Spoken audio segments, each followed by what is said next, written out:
Seperti kisah di dongeng, Felicia Angelista nggak cuma sukses menjadi entertainer.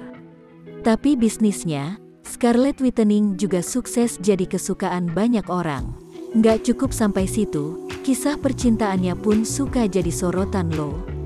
Begini lengkapnya. Kisah Felicia Angelista.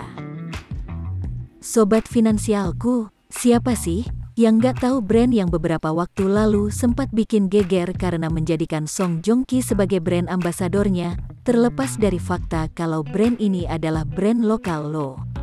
Yap, betul banget, brand itu adalah Scarlett Whitening, yang sekarang banyak banget digandrungi oleh hampir semua generasi karena klaimnya yang mampu membuat kulit kita menjadi cerah.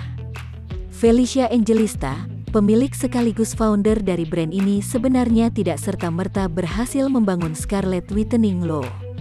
Awalnya, Felicia sempat mendalami bisnis masker wajah, kemudian akhirnya pada tahun 2017 Felicia Angelista mulai bisnis Scarlett Whitening ini, dengan bekerja sama bareng pabrik yang memang khusus meluncurkan berbagai produk skincare dan body care.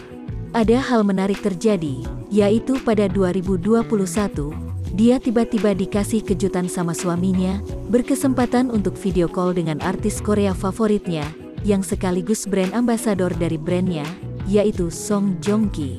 Momen ini dia unggah ke TikTok pribadinya yang kemudian bikin geger pencinta K-drama. Kolom komentarnya dipenuhi sama ungkapan selamat dan iri dari perempuan-perempuan pencinta K-drama yang tersebar di seluruh Indonesia. Bukan cuma itu, mari kita mundur sedikit ke tahun 2019, ketika dia lagi merayakan ulang tahunnya di Singapura. Bak kisah di dongeng-dongeng, Cesar Hito, yang waktu itu masih berstatus pacarnya, bertekuk lutut melamar Felicia Angelista. Kisah ini pun lagi-lagi jadi bahan iri perempuan-perempuan di Indonesia, karena Felicia bisa merasakan hal yang diidam-idamkan oleh semua perempuan. Sud, Minku juga iri nih. Eits, belum selesai sampai di situ saja. Nggak lama setelah lamaran romantis itu dilaksanakan, pasangan ini kemudian menggelar secara resmi lamaran di pinggir pantai yang super mewah, dengan seserahan yang dipenuhi oleh barang-barang bermerek.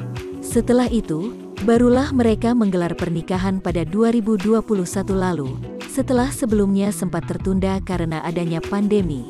Tapi, di balik kisahnya yang manis itu, ternyata dia menyimpan kisah pahit. Saat masih duduk di bangku SD dan SMP, dia dibully abis-abisan sama temen-temennya. Lewat kanal YouTube Boy William, dia mengaku kalau gara-gara dibully oleh teman-teman satu sekolah, dia harus makan di perpustakaan atau ngumpet di perpustakaan di jam istirahat. Karena memori itu, dia bahkan harus pindah sekolah 3 kali loh. Pembulian ini nggak cuma berhenti di bangku SD, karena saat SMP pun dia harus mengalami hal-hal yang sama sekali nggak layak. Pembulian itu makin parah. Nggak cuma lisan, dia juga dibully secara fisik, dengan dipukuli, padahal dia sama sekali nggak punya salah sama siapapun loh. Ih, jahat banget. Tapi, dengan kebesaran hatinya, dia sudah memanfaatkan mereka yang membulinya dan hidup damai dengan kehidupannya yang sekarang.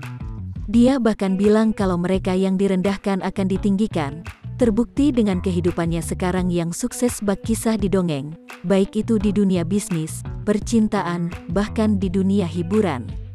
Nah, itu dia kisah menarik hidup Felicia Angelista. Kadang, kita nggak tahu berapa banyak perjuangan yang harus seseorang lakukan untuk mencapai posisinya yang sekarang. Jadi, kita nggak bisa asal judge kisah seseorang. Setuju gak? Kasih tahu Minku di kolom komentar dong. Minku tunggu ya. Untuk kisah inspirasi kali ini segitu dulu ya. Bye-bye.